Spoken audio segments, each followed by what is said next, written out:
Welcome student. Our today's point is thermodynamics in galvanic cell. That is gives energy of cell reaction and cell potential. Gives energy. आता ही जी gives energy point आहे हा आपला जो reduce part केला chemical thermodynamics तर त्यामध्ये हे gives energy दिलेली आणि gives energy जी दिलेली आहे ती spontaneity of the reaction he term दाखवण्यासाठी हे gives energy. Gives energy is denoted by capital G. Delta G, that is change in gives energy. Change in gives energy.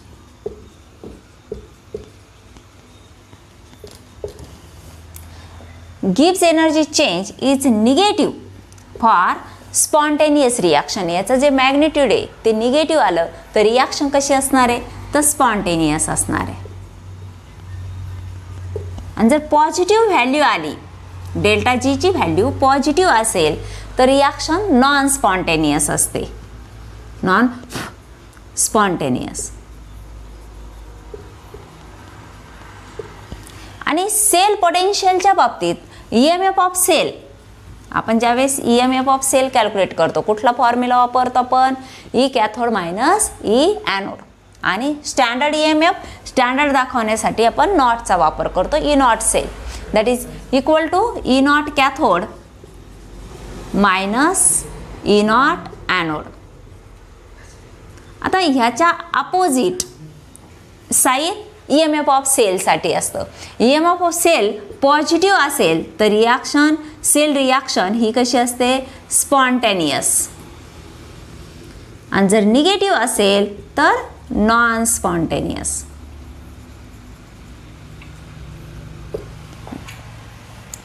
Then gives energy of cell reaction and cell potential. तर हे gives एनर्जीचा आणि delta E चा काय relation आहे हे आपण इथं बघणार आहे. We know the equation for work done. Work डनचं इक्वेशन आपण बघितलं थर्मोडायनॅमिक्स मध्ये that is P delta V. That is work done. Work done is pressure volume type of work done. If pressure increases volume decreases and volume increases pressure decreases. ते पण work is done असं आपण म्हणतो. तसं electric work done that is electrical work done is the product of amount of charge passed and cell potential. जसं PV type of work मध्ये pressure आणि change in व्हॉल्यूमचा प्रोडक्ट आहे म्हणजे वर्क डन आहे. निगेटिव्ह फॉर एक्सपान्शन हा जो product आहे तो PV type of work done साठी. मग इलेक्ट्रिकल वर्क डन साठी तो प्रोडक्ट आहे amount of charge NF into EMF of cell where n is number of electrons pass, number of moles of electrons pass, and F is Faraday. F is Faraday. आता F का घेतलं for 1 mole of electrons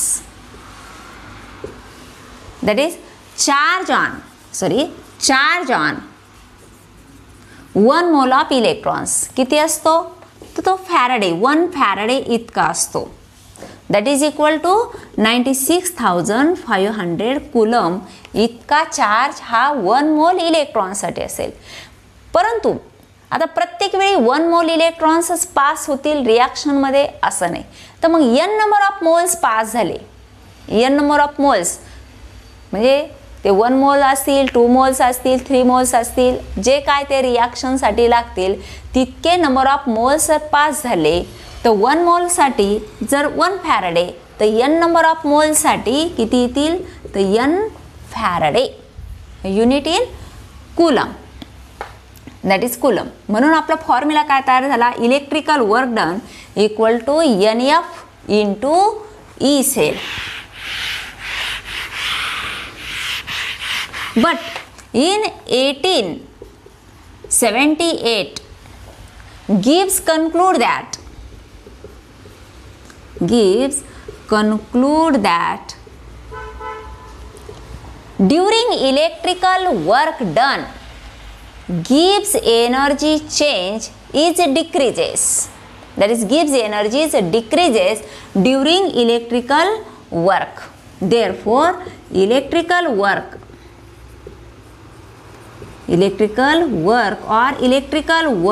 done is equal to minus delta G.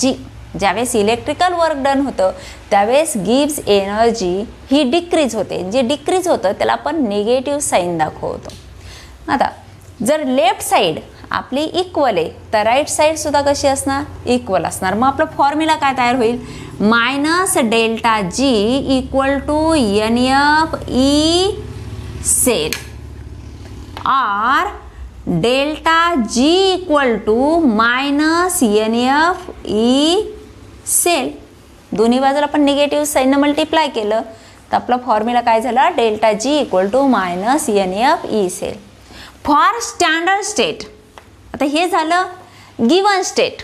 कुठलेही given condition असेल म्हणजे वेगळं concentration असेल, temperature वेगळं असेल किंवा गिवन प्रेशर असेल त्याला आपण नॉर्मल कंडिशन म्हणतो, गिवन कंडिशन. आणि स्टँडर्ड स्टेट म्हणजे प्रेशर 1 ॲटमॉस्फिअर असेल, टेम्परेचर 25 डिग्री सेल्सिअस असेल आणि कॉन्सन्ट्रेशन 1 मोलार असेल. त्यावेळची जी कंडिशन आहे त्यावेळेस फॉर्म्युला येईल delta G not equal to minus N F E not cell at the standard state. Delta G not equal to minus N F E not cell. This is also relation between Gibbs energy change and cell potential, that is EMF of the cell. Then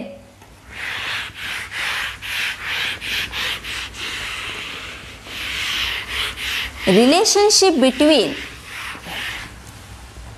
standard EMF and equilibrium constant K.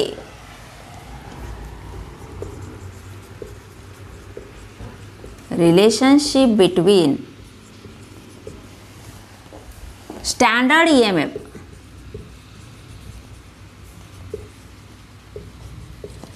and equilibrium constant K.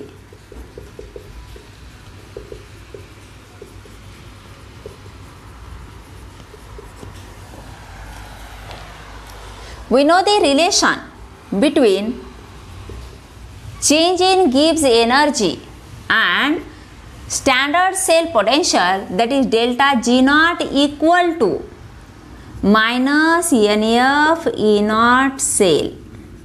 Delta G naught equal to minus NF E naught cell. This is relationship between standard Gibbs energy change and standard cell potential. Also, Gibbs energy change, this is Gibbs energy change for the cell reaction. Gibbs energy change for the cell reaction. Also, Gibbs energy change for chemical reaction. For chemical reaction, delta G naught equal to minus RT ln K. आता हे जे equation आहे हे chemical thermodynamics चॅप्टरमध्ये जो part आपला reduce केला त्यामध्ये हे इक्वेशन आलेलं आहे. तुम्ही पुस्तकामध्ये बघून घ्या. Delta G not equal to minus R T L N K.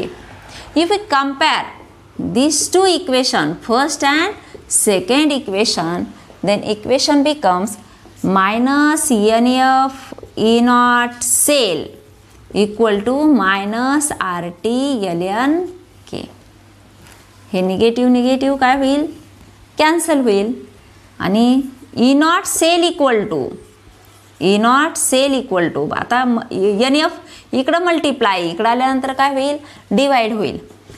RT divided by NF ln K. Therefore, if we change base E to log to the base 10, we have to multiply by the value that is 2.303 RT divided by NF log to the base 10 K. This is a relation between standard cell potential that is E naught cell and equilibrium constant K.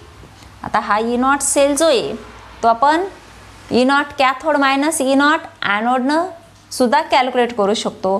पण आणि आपल्याला equilibrium constant माहीत असेल, ह्या सगळ्या terms माहीत असतील, ह्या फॉर्म्युल्यानं सुद्धा आपण E naught cell कॅल्क्युलेट करू शकतो.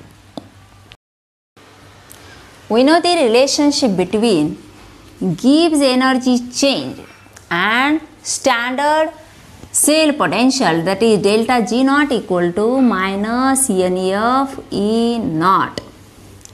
Delta G naught, that is Gibbs energy change for the chemical reaction, is a extensive property.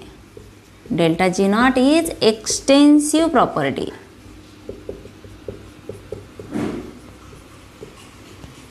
आता केमिकल थर्मोडायनॅमिक्समध्ये आपण बघितलं extensive property and intensive property.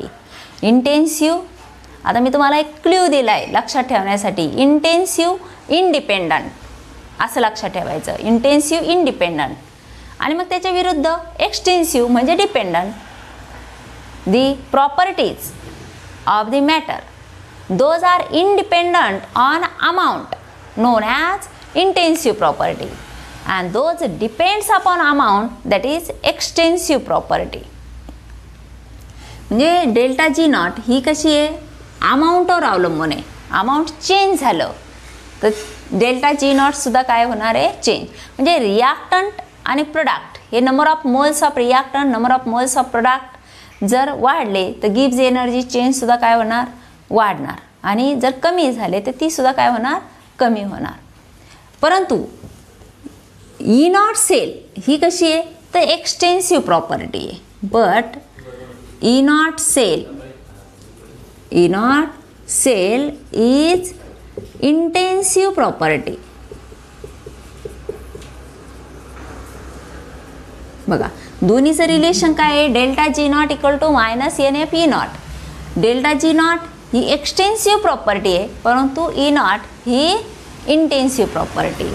आता डेल्टा जी नॉटचं रिलेशन काय तर delta H minus T delta S. Delta H naught minus T delta S naught हे change in गिव्स एनर्जीचं इक्वेशन आहे. म्हणजे एच नॉट ही सुद्धा कशी आहे, extensive property, S not extensive property, म्हणून डेल्टा जी नॉट सुद्धा extensive property. How E naught cell is a intensive property. If we rearrange this formula, E naught cell equal to delta G naught divided by NF. आता रिॲक्शनमध्ये reactant आणि product change झाले तर delta G not सुद्धा काय होणार आहे, change. वाढले, amount वाढलं, डेल्टा जी नॉट वाढणार. अमाऊंट कमी झालं, डेल्टा जी नॉट कमी होणार. आणि ज्यावेळेस अमाऊंट कमी जास्त होणार त्याच वेळेस नंबर ऑफ इलेक्ट्रॉन्स इन्व्हॉल्व तितक्याच पटीनं वाढणार किंवा कमी होणार. एखादी रिॲक्शन आहे, for example oxidation reaction, CD gives CD2 plus 2 electrons. आणि यामध्येच आपण इथं 1 मोल घेतलं आहे सबस्टन्स, 1 मोल. आणि जर तोच 2 मोल्स जर घेतला, twice of CD gives twice of CD2 plus काय होणार, 4 इलेक्ट्रॉन्स. म्हणजे इथं 2 इलेक्ट्रॉन्स होतं, अमाऊंट वाढलं, 4 इलेक्ट्रॉन्स होणार. इथं थ्राईस केलं, इथं 6 इलेक्ट्रॉन. म्हणजे 1 मोलपासून 2 इलेक्ट्रॉन्स तर 2 मोल्सपासून 4 इलेक्ट्रॉन्स, 3 मोल्स असतील तर 6 इलेक्ट्रॉन्स. म्हणजे हे सुद्धा जसं डेल्टा जी नॉट चेंज होणार त्याच पटीमध्ये नंबर ऑफ मोल्स ऑफ इलेक्ट्रॉनही चेंज होणार. जर हे ट्वाईस केलं आपण, twice of delta G not divided by twice of NF, पुन्हा 2 काय होणार, रेशो असल्यामुळे कॅन्सल होणार. म्हणजेच E नॉटची जी व्हॅल्यू असणार आहे त्यावर कुठलाही परिणाम वाढलेल्या अमाऊंटचा होणार नाही. म्हणून ती कशी आहे, intensive property. Though delta G naught is a extensive property E naught cell is a intensive property. Calculate standard Gibbs energy change.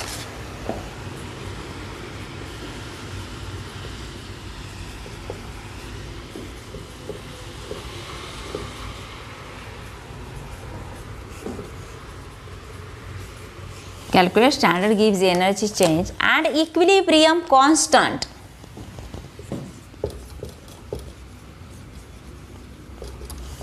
At 25 degrees Celsius for the cell reaction.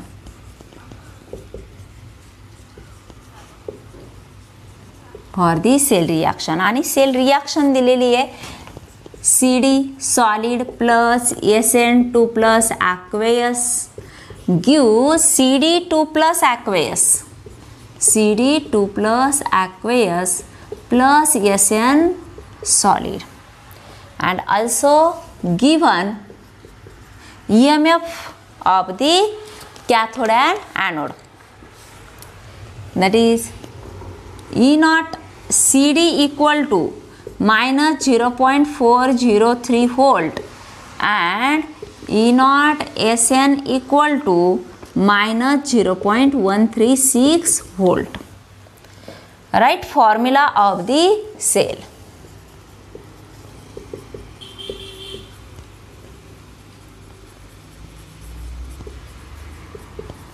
Of the cell. Problem पुन्हा बघा.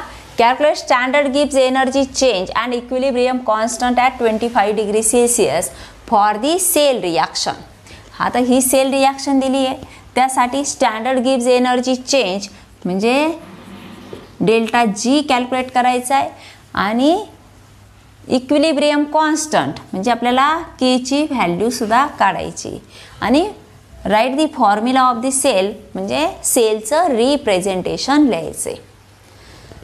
आता आपल्याला delta G जर काढायचा असेल तर delta G काढण्यासाठी आपल्याकडे फॉर्म्युला आहे डेल्टा जी नॉट. स्टँडर्ड म्हणजे delta G naught, delta G D naught equal to G not equal to minus NF E naught sale.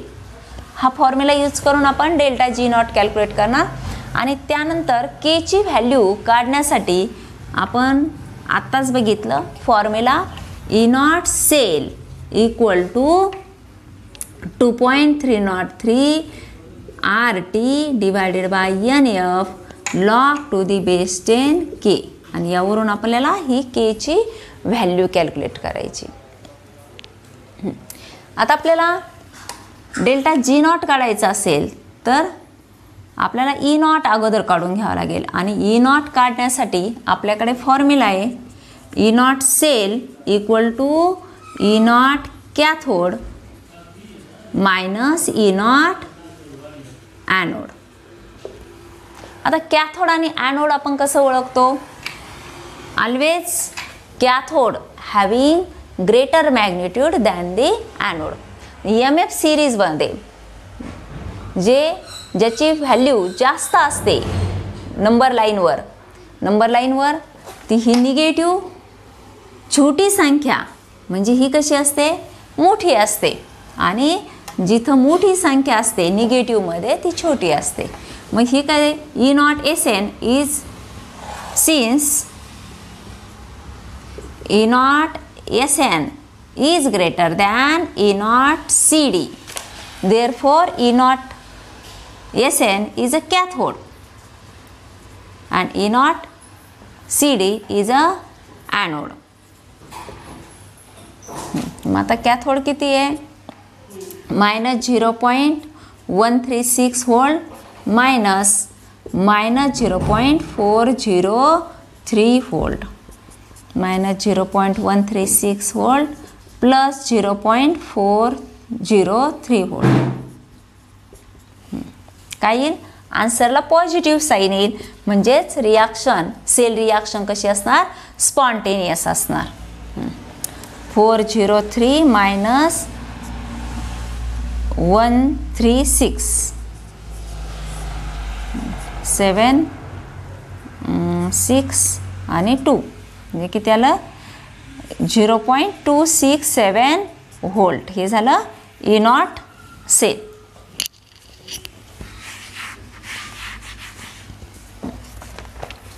आता आपल्याला डेल्टा जी नॉट कॅल्क्युलेट करायचा.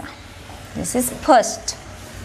Second, delta G not equal to minus N F E not cell. We have to first calculate value of n, number of electrons involved. Number of electrons involve दाखवण्यासाठी आपल्याला काय करावं लागेल, oxidation half reaction आणि reduction half reaction लिहावं लागेल. आता oxidation कोणाचं झालं तर CDचं आणि रिडक्शन कोणाचं झालं SN2+. Therefore half cell reaction CD gives CD2+ plus 2 electrons, while SN2+ plus 2 electrons gives SN solid. Therefore net cell reaction CD solid plus SN2+ aqueous gives CD2+ aqueous plus SN solid, and number of electrons involved are 2. Therefore N equal to 2 moles of electrons.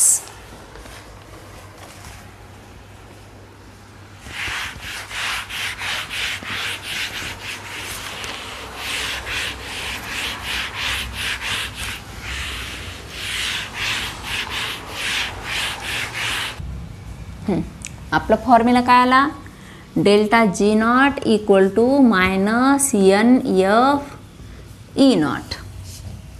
आणि N किती आला cell रिॲक्शनवरून 2 moles of electrons, आणि E नॉटची value आली आपली 0.267 volt. आता ह्या व्हॅल्यूज आपण इथं टाकून घेऊ. F equal to faraday that is 96,500, that is equal to -2 mole electron into 96,500 coulomb per mole electrons and into 0.267 volt. आता मोल इलेक्ट्रॉन्स आणि per mole electrons and volt into coulomb equal to joule, म्हणजे येणारा answer कशात येईल आपलं जूलमध्ये येणार. आता इथं आपण लॉग अप्लाय करू. Log of 2 plus log of 96,500 plus log of 0.267 आणि आपलं युनिट असेल जूल इक्वल टू 0.30, हे निगेटिव्ह साईन 3010 प्लस हे काय येईल कॅरेक्टरिस्टिक 4 96चा 5 आणि 0 मध्ये, तर तो येतो 9845 प्लस इथं कॅरेक्टरिस्टिक येईल 1 बार 26चा 7 मध्ये, लॉग येतो 4265. आता ह्या सगळ्यांचे ॲडिशन करून घेऊ. तर ती ॲडिशन येते 4.7120 आणि ह्याचा बघायचा आपल्याला अँटीलॉग. आता अँटीलॉग बघायचा आपल्याला 0.71चा 2 आणि 0 मध्ये, आणि हे कॅरेक्टरिस्टिक द्यायचं इंटू 10⁴. तर येतं 5152 1 डिजिट नंतर पॉईंट आणि इंटू 10⁻⁴. आन्सर येतं आपलं मायनस. हे झालं. आणि हे जर आपण किलो जूलमध्ये केलं, सॉरी +4 इथं 10⁴, म्हणजे हे जर आपण किलो जूलमध्ये केलं, इथं -3 न मल्टिप्लाय केलं तर आपलं काय येईल आन्सर -51.520 किलो जूल.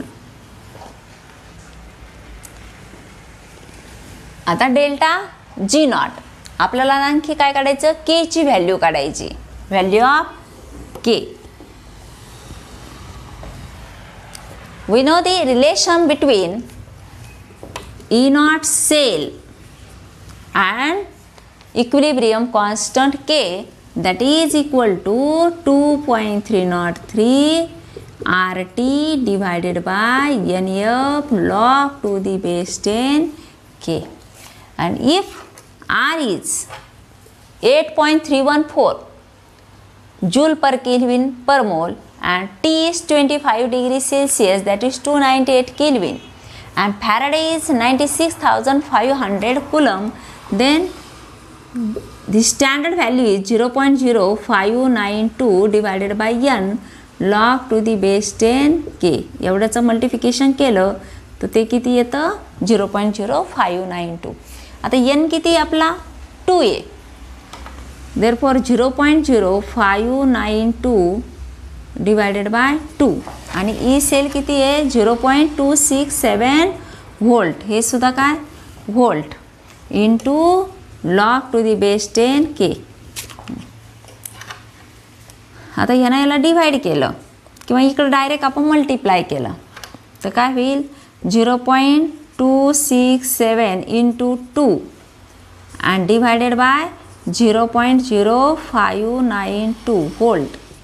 हे व्होल्ट काय होईल कॅन्सल होईल इक्वल टू log K. आता ह्याच्यासाठी सुद्धा आपण लॉग अप्लाय करू.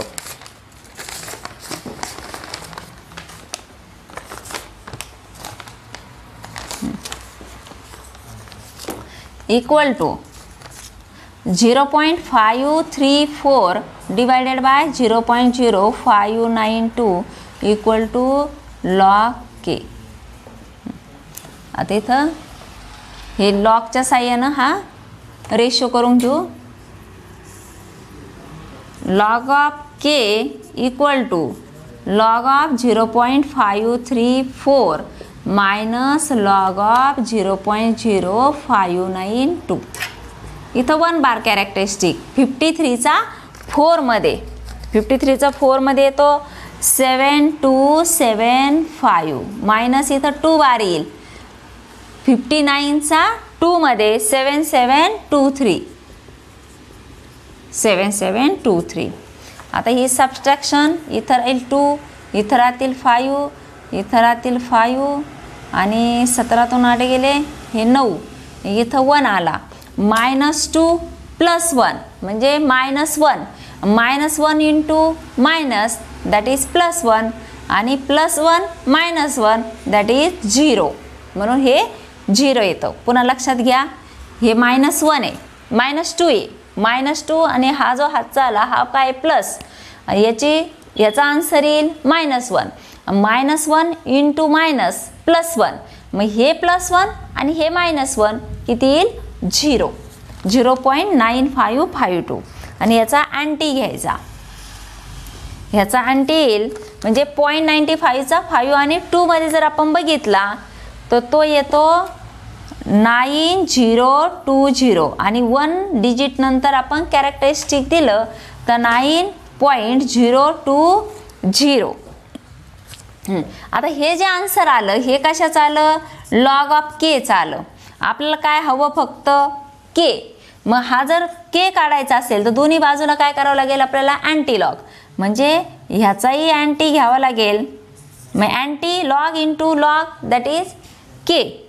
हे दोन्ही कॅन्सल होईल आणि ह्याचा काय घ्यावं लागेल अँटी लॉग घ्यावा लागेल. म्हणजे अँटी लॉग कशाचा घ्यायचा 0.02चा 0 मध्ये बघायचा आणि तो येतो 105. आता इथं 1 नंतर पॉईंट द्यायचा आणि कॅरेक्टरिस्टिक येईल आपलं हे 9 म्हणजे 1047 येतं ॲक्च्युली 47 इंटू म्हणजे 1047 इंटू 10⁻⁹ आणि अप्रॉक्सिमेटली हे 7चं इथं एक 1 ॲड करू म्हणजे 1.05 इंटू 10⁻⁹ आपलं आन्सर येईल. ही आली आपली केची व्हॅल्यू. म्हणजे सुरुवातीला काय काढलं आपण ई नॉट काढून घेतला. E naught cathode minus E naught anode. E not cell काढला तो E not cell delta G काढण्यासाठी आपण वापरला delta G not equal to minus N F E naught. हा आला आपला डेल्टा जी नॉट. जूलचं रूपांतर आपण किलो जूलमध्ये करून घेतलं. त्यानंतर काढलं आपण के ची व्हॅल्यू काढली. ई नॉट सेल वापरलं आणि के ची व्हॅल्यू आपण इथं कॅल्क्युलेट केली. उरलेला भाग पुढच्या लेक्चरमध्ये.